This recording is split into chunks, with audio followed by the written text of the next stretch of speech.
Dito tayo sa ano, may Jollibee, sa may clock roundabout.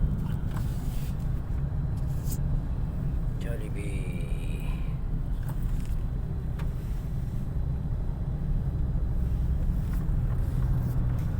Ito na, ano na to, shop na. Dito na yung mga maraming Pilipinong nagtatrabaho tulad ko,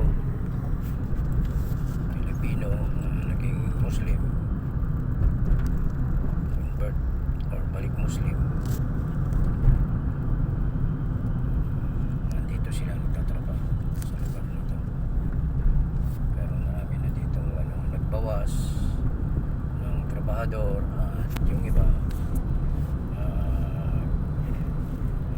ano na sila, yun, si kabayan papasok yan sa isang shop.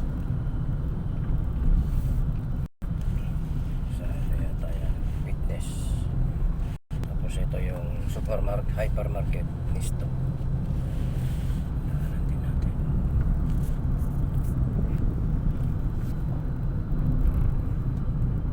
Ito naman yung paggawa ng cake. Sarado pa, bubukas. Last 10 pa yata yan bubukas.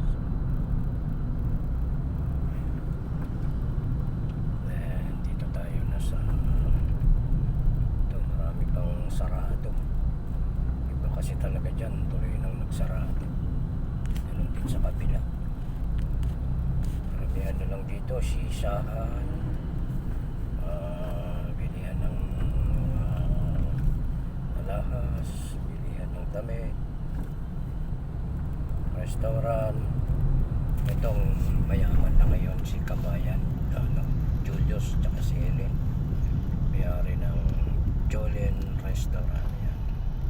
Sarado pa siya, hindi pa siya nagpupukas. Last 10 pa yata siya magpupukas. Yan. Ito naman yung cargo truck Forex.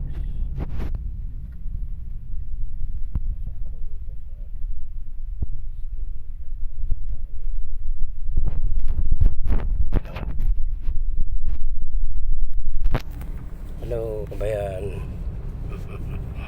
Bibidyo din habang papasok sa trabaho.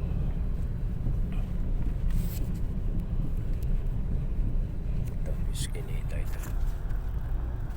Pasok doon sa mga kabayan dito na nag-aabang yung mga sasakyan. So baka sakali nakadyan pa tayo dito ng mga kabayan.